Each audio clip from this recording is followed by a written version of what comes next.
maikakaila na napakarami talaga ang nawala kay Carlos Yulo, especially the endorsement, kung saan ay napakarami sana nakukuha sa kanya dahil sa karangalan na ibinigay niya sa Pilipinas. Ayon nga sa marami, congratulations Carlos, hindi matatawaran ang nagawa mong parangal para sa bansa. Pero full package sana ito kung naging maayos kayo ng pamilya. Yes, may nagawa ang nanay mo, pero sana daw ay hindi niya tinumbasan ito ng sumbat. Bagkus niyakap niya ito at sinabing, "Ma, nandito na tayo, ang ating pangarap ay nakamit na natin." Pero dahil nga sa pag-ibig, yan ang tinitignan ng mga netizen, ay tila nabalikwas ang puso ng magaling na atleta. Anyway, narito nga muli ang say ng mga netizen kung paano susuportahan ang ilan dahil sa isa. Dahil nga kinuhang ambassador ng isang bangko, netizens binoykot ang blank na bangkong ito dahil sa pagiging ambassador ni Carlos Yulo.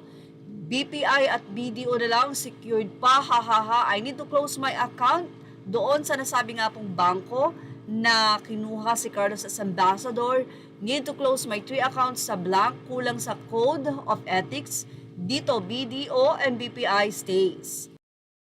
Ayon kasi sa ilang netizen, tila hinahamon daw ng bangkong ito matapos kuning ambassador si Carlos Yulo ang mga netizen. Kung matatandaan nyo, isang kumpanya ang nagbutuhan kung kukunin bang endorser si Carlos, pero 2/3 majority ang bumoto kaya naman hindi natuloy na kuning endorser ito.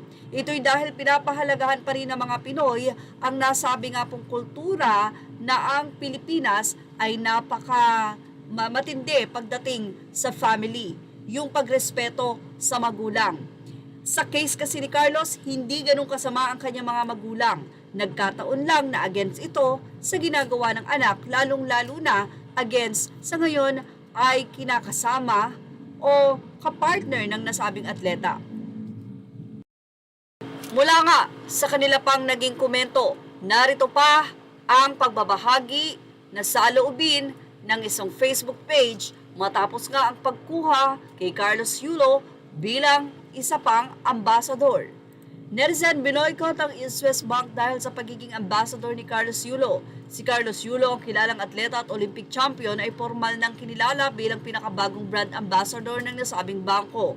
Isang espesyal na seremonya ang inorganisa ng bangko bilang pag-welcome kay Carlos sa kanilang pamilya. Sa okasyong ito ay pinakita ng bangko ang ilang larawan at video na sumasailalim sa kanilang kasiyahan at mga inaasahan sa bagong partnership na ito.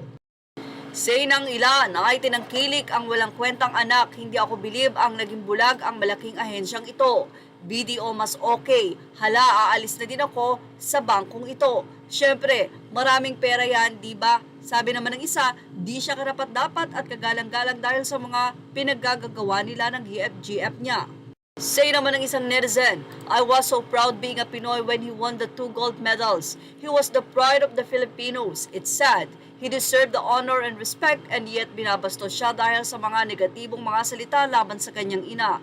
And those people na sinasabi niyang nagmahal at hindi siya iniwan, yun ang hihila sa kanya pababa. Hindi masamang magmahal, kaya sino pa siya? Ang importante, hawak mo ang renda. Ikaw ang may kontrol, higit sa lahat, hindi binabastos ang magulang mo. Sinang isa ay tinangkilik ang walang kwentang anak. Hindi ako bilib at naging bulag ang malaking ahensyang ito. Masakit naman talagang makita, especially the netizen, na tila pinagpalit talaga ni Carlos ang kanyang pamilya sa ibang pamilya. Well, ano masasabi nyo about dito? Ilagay na ang opinion sa ating comment section. Images are all credit to the rightful owners. Thank you for watching Showbiz Now.